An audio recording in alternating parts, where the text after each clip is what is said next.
Am I crazy for starting a YouTube channel at 64? So hear me out. So if you're new around here, I'm Cindy and I'm a nurse. I retired at 62 after 43 years.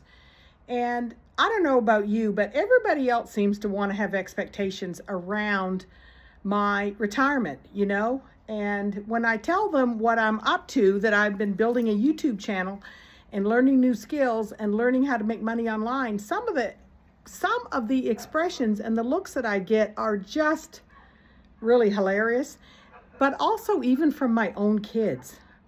So let me break it down a little bit.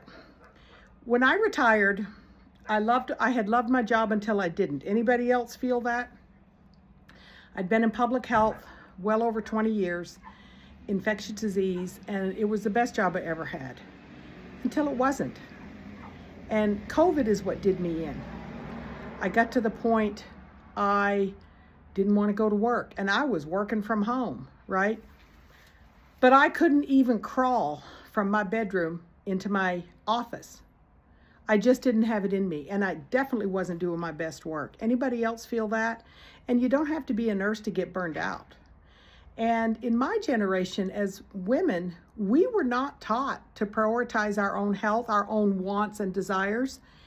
And I was a single mom of 3 kids. They're all grown now, and I have 1 granddaughter, but I didn't have any time to pursue those types of things.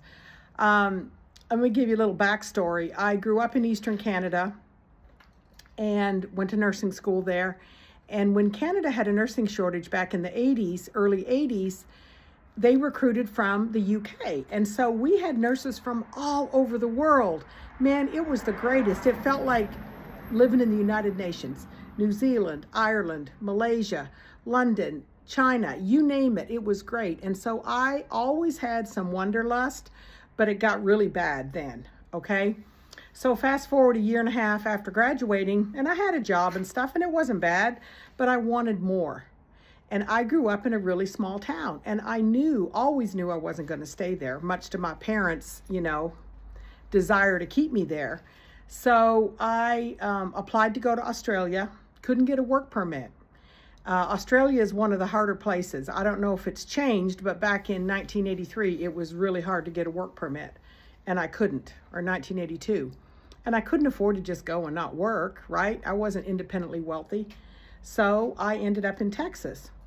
And in South Texas, total culture shock. And growing up where I grew up in Eastern Canada, I didn't know what racism is. Now, I'm not saying that there weren't any issues, because of course there is wherever you live, but it was a pretty vanilla upbringing. And there was nothing to be racist about. Well, I moved to Texas, man, and racism is alive and well. And I ended up marrying a cowboy, a native Texan, literally a cowboy. He had no car but a horse. So we ended up moving to Austin after a year because the ranch he worked on got sold. And I didn't want to live in Laredo. I wanted to be in a bigger city that had a big airport in case I needed to get home quickly. And my ex-husband had family here.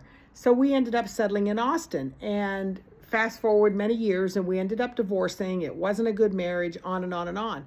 So I was married at 22. I started having kids at 25, and I was divorced by 35. So do you think I got to do much of what I wanted to do? No. But I've really had to spend some time reflecting, where did that young woman go? Where did that young woman go? Because I found myself at 50, 55, and 60 getting a little fearful of trying new things, being more comfortable and being safe. And I don't really know what shook me out of it. I think part of it was retiring and having some time to work on things that are important to me. And so I knew when I retired I was going to have to bring in more money. I knew it, because my pension wasn't enough, and I still have a mortgage. See, this is my beautiful house. I'm sitting out front. But I knew that I couldn't go back to work for somebody else. I just did not have it in me to punch a time clock or go back to direct patient care. My body was tired. My brain was tired. My heart was tired. So I retired knowing I was going to have to figure something out. So I started looking around, and I had done some network marketing and affiliate marketing over the years, but I just didn't like it. I didn't like that ick piece.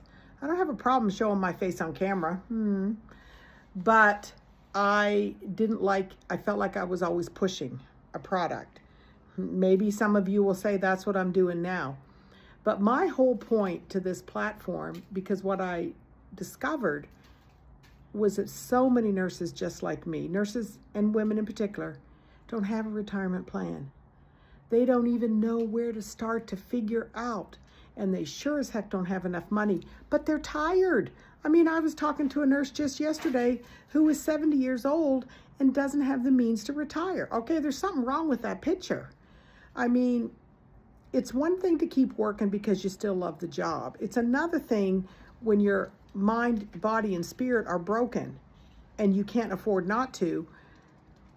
But then I have to wonder what happened that you can't afford not to, right? I mean, I got a lot of thoughts thrown around in my head here.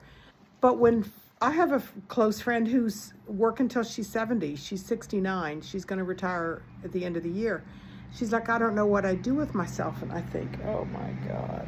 Like, look around you. Look around you. There is so much to do. And so that's what my whole platform is about. You know, as women, we are the caretakers generally. We're the ones that may have stayed home to raise a family. Not my case, but in a lot of cases. Maybe you had to take care of elderly parents. You know, we're sort of that sandwich generation. I'm the tail end of the baby boomers. You know, maybe an ill husband. All of these things, right?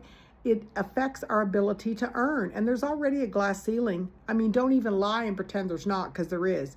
If you look at the disparity in nursing salaries compared to other male-dominated professions, very different. And that's another conversation, right? But what I'm trying to say is you've got a lot of years in there that you weren't really contributing, if you were contributing at all.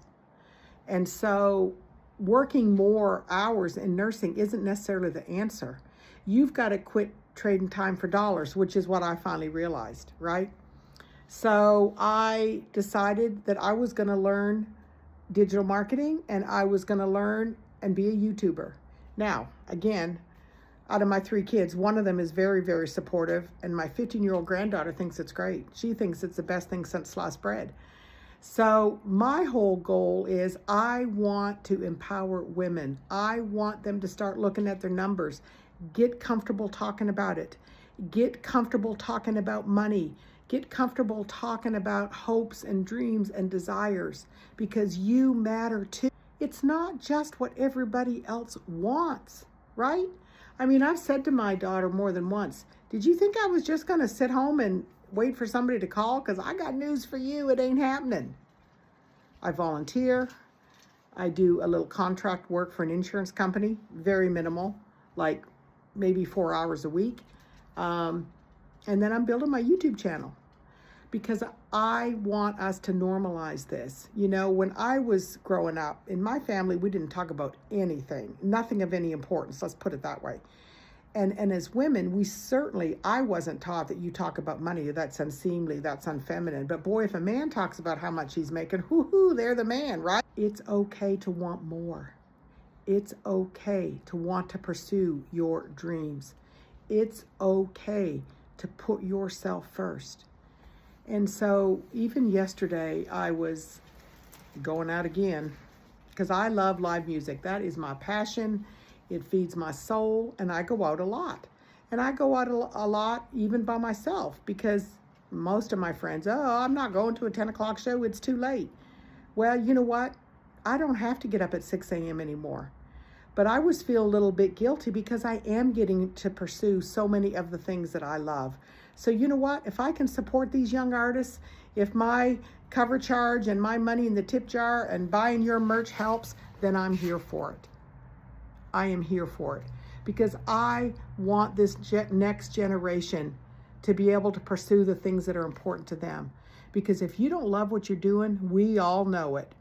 And I knew at the end of my career that I did not want to be told, okay, Cindy, it's time to move down the road, move on down the road. I wanted to go on my terms. So all of this to say, in these crazy ramblings here, is that I'm here to give you that push, to give you that gentle nudge. Put yourself first. So, am I crazy for starting a YouTube channel? I don't know. What do you think? Tell me in the comments. Tell me in the comments. I'd love to have a conversation. So, signing off for now, going to take my walk so I can go out tonight. And I'll see you in the next video.